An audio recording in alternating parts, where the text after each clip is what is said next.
Oke, terima kasih.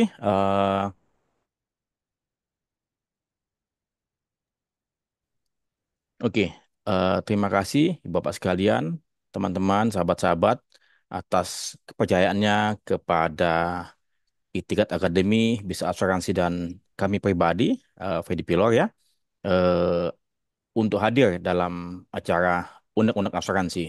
Ya, terima kasih sekali. Ya, kemudian siapa kami? Mungkin ada beberapa teman-teman yang sudah mengetahui dan pernah berhubungan dengan kami. Saya Fedi Pilor, praktisi perasuransian sejak tahun 1987, yang saat ini sebagai dosen STM Trisakti. Kemudian saya juga sebagai penulis buku dan juga masih aktif di beberapa perusahaan sebagai komisaris, ya, dan kemudian masih memberikan suatu pembelajaran edukasi melalui YouTube ya, melalui YouTube dan beberapa media yang lainnya. Kami bukan siapa-siapa, kami hanya ingin berbagi apa yang kami pahami dan kemudian untuk dapat meningkatkan literasi masyarakat luas terkait dengan asuransi. Ya, tidak kemana-mana, hanya asuransi dan keuangan. Kemudian latar belakang acara ini adalah kami melihat bahwasannya kurangnya pelayanan penerimaan komplain ataupun keluhan yang diberikan oleh industri perasuransian. Ini opini kami pribadi ya. Kurangnya keterbukaan penerimaan komplain dan segala macam, dan kemudian keluhan-keluhan komplain ini akhirnya tumpah ya, tumpah ke berbagai media ya, maupun juga sosial media ya, sehingga kalau Anda semua tahu bahwasannya berbagai media maupun sosial media itu semua teman-teman korban asuransi bicara secara terbuka ya, baik itu di YouTube maupun di LinkedIn maupun di X ya, ataupun di Facebook, di IG dan segala macam ya. Jadi sesungguhnya secara pribadi kami tidak nggak terlalu menyukai hal tersebut ya. Ya, tapi karena tidak terbukanya jalur komunikasi ya, sehingga ya teman-teman korban ya akhirnya larinya kemana? Ke publik, ke masyarakat luas ya, sehingga akhirnya terbuka luas hal-hal yang semestinya bisa ditangani ke dalam ya. Tapi itulah kenyataannya. Kemudian tujuan acara ini, unik-unik asuransi, adalah dalam rangka Insurance Day 2024 ya. Kami ingin coba memberikan suatu opini dari berbagai permasalahan yang ada, dan kemudian saran profesional kami independen ya, kami tidak memihak, tapi kami hanya menyampaikan apa yang kami pahami ya. Bisa saja itu salah ya, tapi kemudian setelah ini acara ini direkam, kami akan coba sampaikan kepada pihak-pihak terkait ya. Walaupun kami tidak bisa memaksakan opini ataupun saran kami kepada mereka, tapi paling tidak biarlah mereka mendengar dan Tuhan menjamah mereka supaya solusi yang terbaik yang memang harusnya dilakukan mereka lakukan ya, baik itu kepada asosiasi maupun kepada pihak otoritas ya. Kemudian tata cara hari ini adalah kita akan bagi 4 sesi ya, masing-masing 30 menit, dan kemudian bila mana teman-teman ataupun ibu bapak sekalian ingin menyampaikan unek-unek opini curhat ataupun pandangan ya, ataupun pengalaman ibu bapak sekalian, saya berharap ibu bapak sekalian raise hand, kemudian setelah itu kami akan mempersilahkan ibu bapak sekalian secara bergantian untuk menyampaikan ya. Setelah itu menyampaikan, nanti kami yang akan menjawab atau memberikan jawaban ataupun memberikan suatu opini kepada ibu bapak sekalian ya. Jadi sehingga masing-masing mendapatkan porsi atau mendapatkan kesempatan untuk menyampaikan hal-hal ini ya. Oke. Jadi itu pembukaan dari kami. Kemudian saya sudah melihat beberapa sahabat kami ya, Pak Mahril, selamat siang ya. Beliau adalah korban Jiwasraya. Kemudian Pak Suryanda, tadi saya lihat Pak Suryanda itu Pak Suryanda hilang. Tadi ada saya lihat Pak Suryanda adalah korban daripada Bumi Putra ya. Kemudian yang lain-lain. Oke, kalau begitu silakan Ibu Bapak sekalian, eh, bila mana ada yang ingin bertanya atau menyampaikan pendapat, silakan raise hand. Kemudian kami akan persilakan. Monggo, silakan. A- Ada yang mau mulai? Monggo. Mungkin saya langsung tunjuk aja Pak Mahril kalau mau, silakan. Ya, terima kasih Pak Pilor. Ya, Ya, silakan Pak. ya lagi kondisi kurang sehat Pak. Saya lagi di Jepang ini.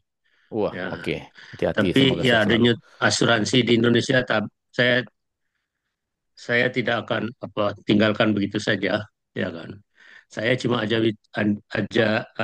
sanggup berbicara berkaitan dengan Jiwasraya. Kebetulan ya, yang kami tekuni persoalannya, masalahnya sejak tahun 2018. Jadi saya membatasi skop saya. Kami termasuk saya ini adalah yang menolak restrukturisasi. Karena restrukturisasi adalah cara halus untuk merampok orang bodoh. Ya, dengan tanda kutip ya. Hmm. Ternyata di dalam kami juga ada orang pandai, Pak, Profesor Doktor apa eh, OC Kaligis. Jadi kebobolan dia sepertinya. Tapi tanpa pun ada orang pandai karena kami bisa baca tulis. Dan kebetulan saya dulu adalah eh, karyawan yang tukang bikin undang-undang, Pak, yaitu Kementerian Hukum dan HAM. Jadi silahkan.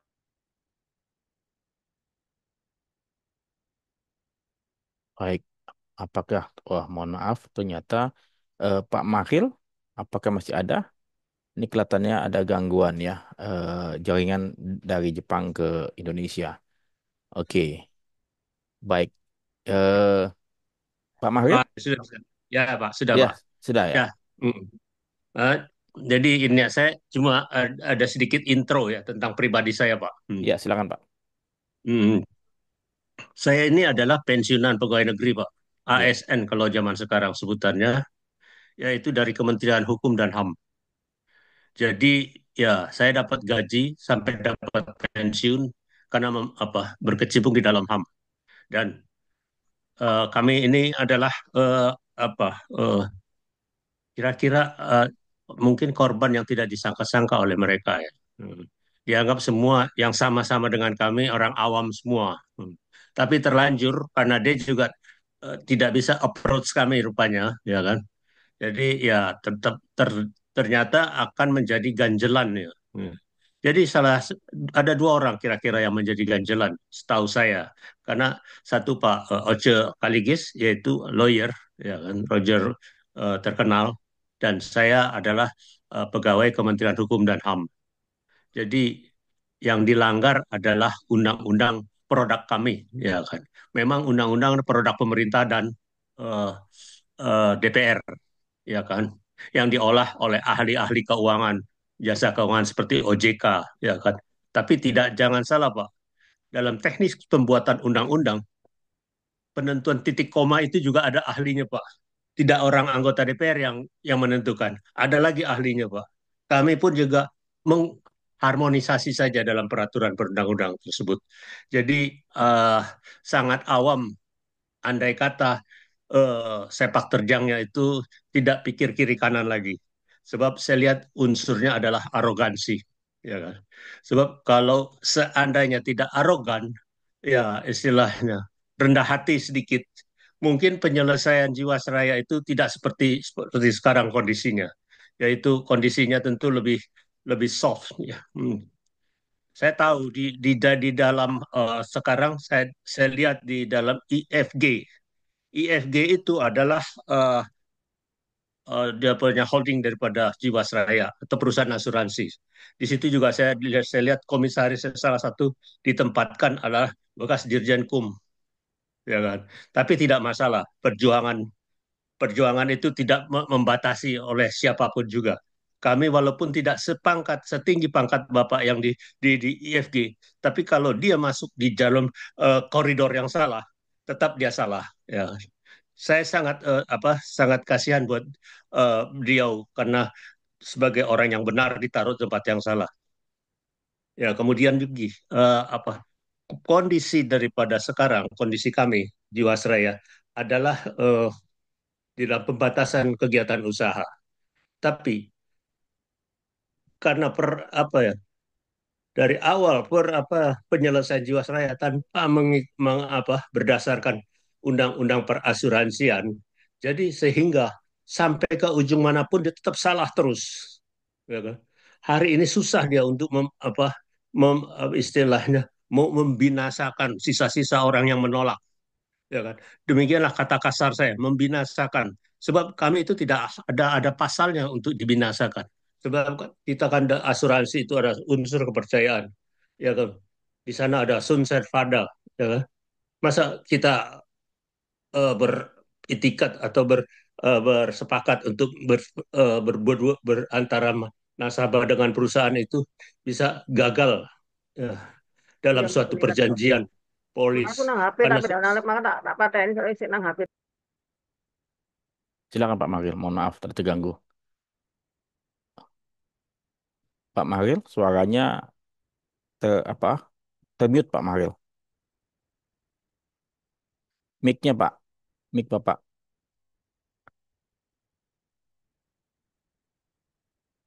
Oke, Pak Mahril. Oke, eh, oke, baik Pak Mahril. ya Pak. Terima kasih Pak Mahril. Jadi intro Bapak sudah kami tangkap dan kemudian ada beberapa poin yang kami coba mau sampaikan selain katakanlah kita sudah membuatkan rekaman video sebelumnya terkait dengan apa keputusan terakhir pihak otoritas mengeluarkan PKU, pembatasan kegiatan usaha. Ya, saya pikir menurut saya pribadi ke apa PKU tersebut sangat sangat sangat sangat sangat terlambat, ya, sangat sangat terlambat ya. Semestinya sejak awal sudah bermasalah dan kemudian sudah diputuskan bahwasan Jiwasraya tersebut akan dialihkan ke IFG Live. Semestinya saat itu saja ya Jiwasraya sudah tanda petik dibekukan untuk dapat ditransfer. Tapi kemudian ya itu yang saya bilang sangat terlambat PKU tersebut ya. Namun ya sudahlah, karena saya nggak tahu bagaimana pertimbangan mereka untuk dapat keluar PKU ini sangat sangat sangat lambat ya di ujung ya. Dan kemudian eh, aset kekayaan ya Jiwasraya semuanya kan dialihkan ke IFG Live ya.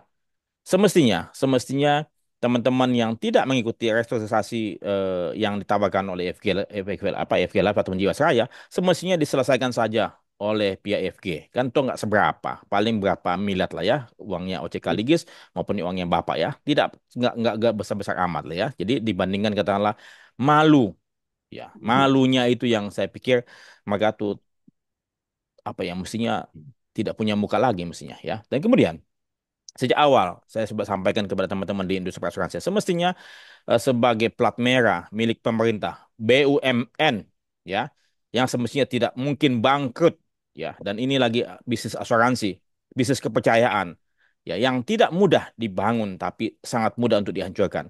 Mengapa tidak di bail out, mengapa tidak dibayar saja katakanlah berapa belas triliun ataupun berapa puluh triliun dibandingkan katakanlah maaf begitu banyak korupsi-korupsi yang ada di pemerintahan ya seperti kita tahu bahwasannya kita baru dengar saja seorang apa mantan Mahkamah Agung ya kalau tidak salah di rumahnya ada uang 1 sampai dengan 1 triliun 1T. ya 1 T dan kemudian ada emas 51 kilogram ya coba itu dipakai buat membayar membayar teman-teman dari Jiwasraya itu udah selesai kan ya mestinya plat merah tidak mungkin bangkrut tapi ternyata plat merah pun juga bangkrut ya jadi kalau katakanlah plat merah saja tidak bisa dipercaya ya apalagi swasta dan terutama Pak Mario punya keputusan apa hukum sudah tetap sudah ingkrah ya yang mestinya diselesaikan saja.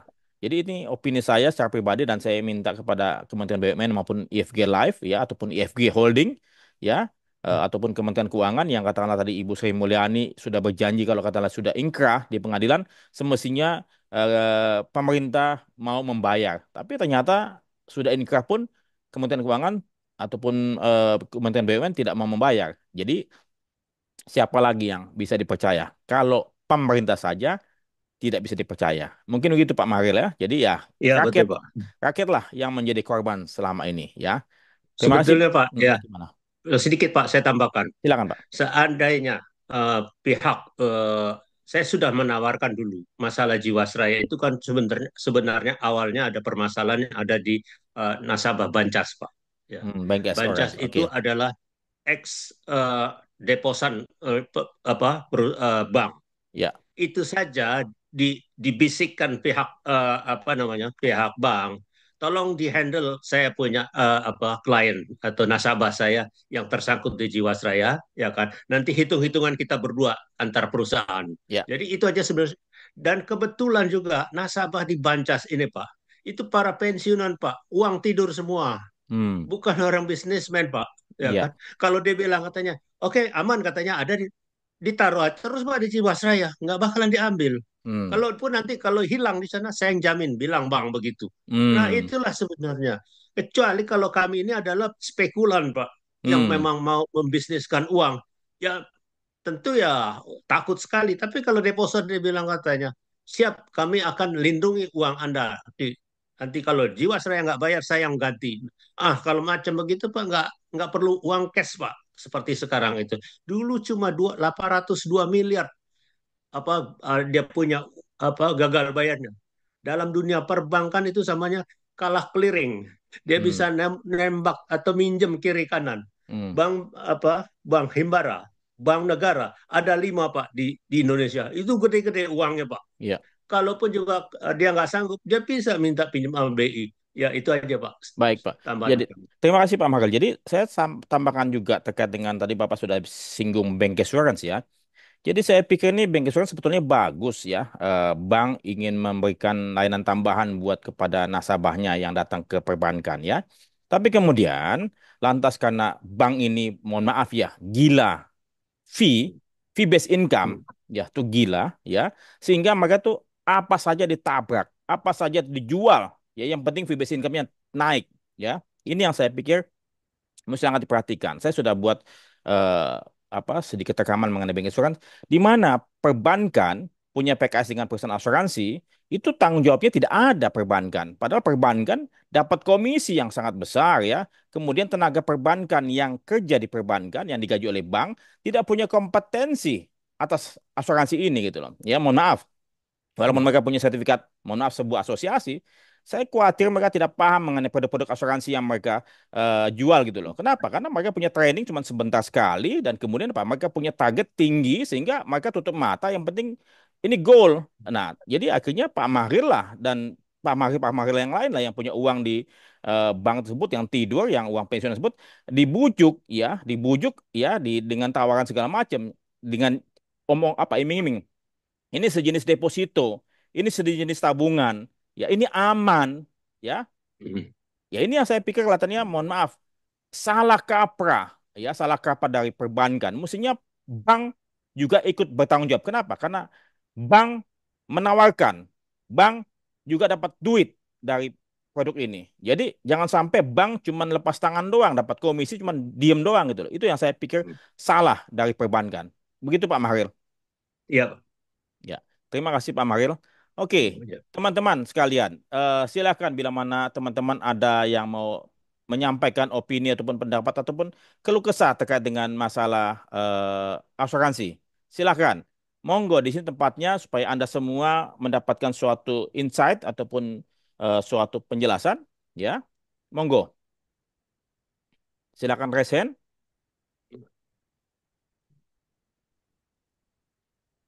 Halo, Mbak Ajeng? Nggak ada ya. Oke, rupanya semuanya nasabah yang puas atau semuanya orang asuransi nih yang melirik saja ataupun mendengarkan ya. Jadi ada beberapa yang saya coba sampaikan tadi. Nanti saya akan coba jelaskan beberapa case-case yang saya coba tangani. Tapi kalau misalnya teman-teman mau menyampaikan opini silakan ya. Jadi saya akan coba sampaikan beberapa kasus yang saya apa tangani ataupun saya dengar ya terkait mengenai, saya juga sudah bikinkan posting ya, eh, Aksa Financial Indonesia ya. Jadi di mana saya waktu sudah ngangkat dengan pengacara Pak Tony ya, disampaikan bahwasannya tadi Aksa Financial Indonesia menolak sebuah klaim kematian dalam asuransi jiwa ya, karena nasabah tidak menandatangani SPAJ ya. Sekali lagi, mereka menolak klaim ini karena nasabah tidak menandatangani SPAJ. Sementara polisnya sudah terbit dan nasabah sudah bayar premi asuransi. Nah, jadi menurut saya ini, mohon maaf, alasan yang sangat konyol ya. Bagaimana mungkin ya, polis sudah terbit dan nasabah sudah bayar premi, kemudian perusahaan asuransi pakai alasan nasabah tidak menandatangani SPAJ. Mengapa polis bisa terbit kalau SPAJ-nya tidak ada tanda tangan. Kesalahan siapa? Ya, Anda menjawab sendiri lah. Jadi banyak hal-hal yang sangat-sangat saya pikir di luar nalar ya. Itu satu kasus ya. Kemudian kasus berikutnya lagi ya, ini sebuah case ya. Perusahaan asuransi mendapatkan bisnis dari broker asuransi ya. Dia datang ke broker untuk minta bisnis. Kemudian seperti biasa baik-baik datang placing slip dan segala macam, deal ketemu, kemudian terbitlah polis, kemudian premi dibayar ya dalam jangka waktu tertentu, berapa bulan, kemudian tiba-tiba ada klaim yang lumayan besar, lumayan besar ya. Nah, kemudian ujuk-ujuk dia menolak klaim tersebut ke broker ya. Ini tidak. Perusahaan asuransi ini ternyata sudah menyewa pengacara ya, inisialnya AB, kemudian langsung menolak ke broker tersebut melalui pengacara. Saya bilang, wow, lu kemarin nyari bisnis baik-baik, lu datang ke tempat broker. Tapi kemudian kalau lu ada klaim, lu langsung tolak lewat pengacara. Saya bilang ini suatu hal yang saya pikir banyak hal-hal yang praktek tersebut yang tidak tidak apa ya, tidak pada tempatnya ya, tidak tidak sopan saya pikir ataupun tidak benar ya. Yang saya lihat banyak sekali ya. Itu kasus-kasus yang saya coba bantu untuk menjadi saksi ahli ya. Dan lucu-lucu, banyak lucu-lucu ya. Oke, silakan teman-teman, ada yang mau ditanyakan praktek-praktek yang selama ini ada? Monggo. Apa saya mesti sebut namanya? Eh, Pak Amar atau Pak Amar ya? Silakan Pak Amar. Ada Bapak sebagai tetanggung silakan ngomong. Jangan takut. Oh iya, satu lagi. Satu lagi. Saya dapat dari Ibu Lisa, ya Ibu Lisa, ya seorang sahabat saya, ya dia membantu dia punya temannya. Ya jadi ceritanya begini. Polis asuransi, ya. Saya tiga label ya, depannya A, belakangnya A. Saya nggak usah sebut namanya ya. Jadi ceritanya begini. Asuransi jiwa atas nama seorang suami, ya seorang suami nih. Kemudian tetanggungnya adalah anaknya, tetanggungnya adalah anaknya, ya. Ahli warisnya adalah istrinya, oke. Nah, kemudian suatu ketika tetanggung ini sang bapak, ya, meninggal dunia, meninggal dunia. Dan kemudian karena di situ ada klausula waiver payer, ya, maka polisi ini lantas bebas premi. Kenapa? Karena yang membayar premi tetangganya meninggal dunia. Ya, oke, itu clear, ya. Jadi polisnya berjalan terus, ya, berjalan terus. Kemudian karena korespondennya atas nama suaminya ke email addressnya nama suaminya, ya lantas sang ibu ini ingin merubah, mengupdate data ke perusahaan inisial 3 tadi ya, depan A belakang A ya.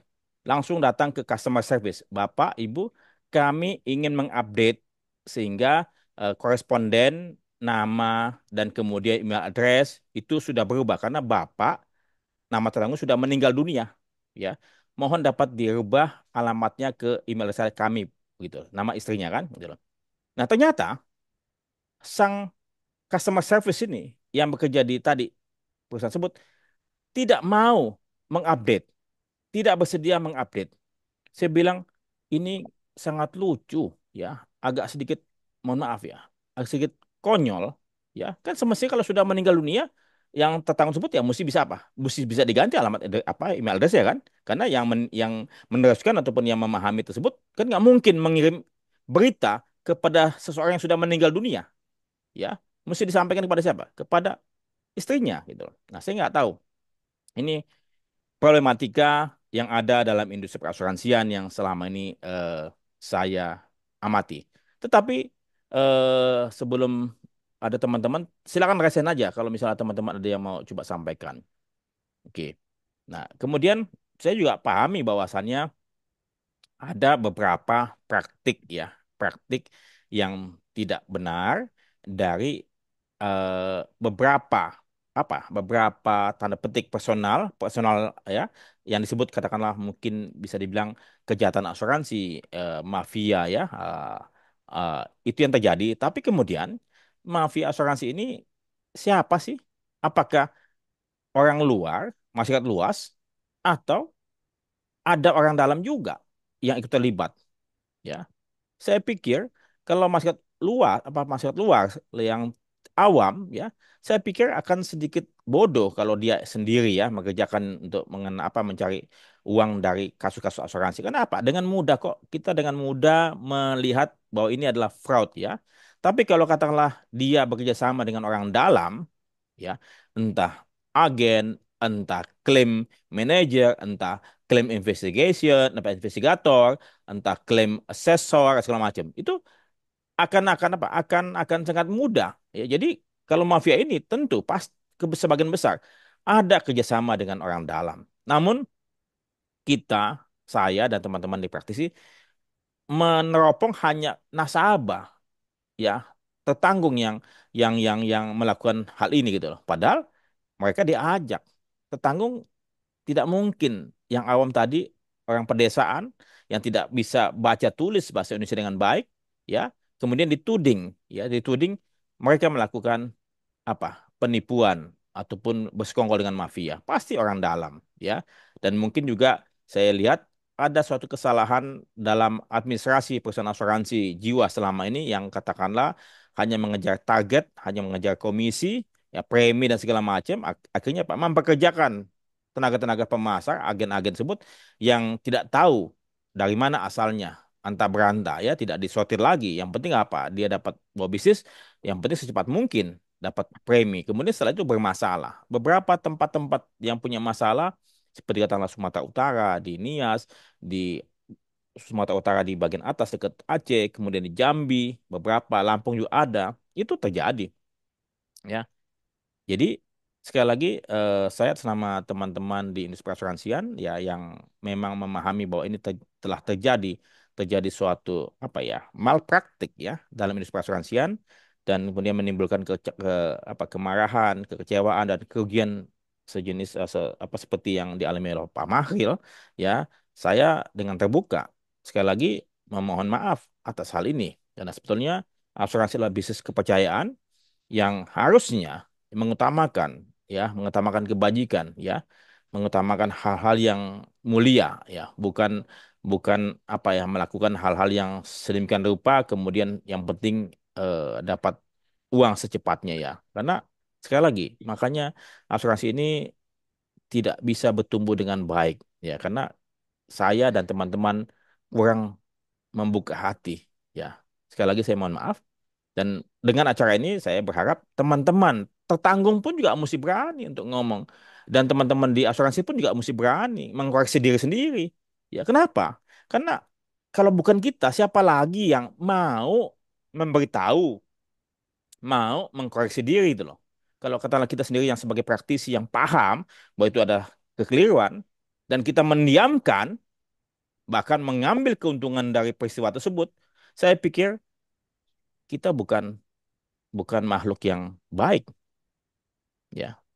Jadi saya berharap kita semua mari sama-sama untuk dapat melakukan kebaikan karena mumpung kita diberikan waktu. Kalau tidak, pasti kita akan menyesal setelah kita tiada.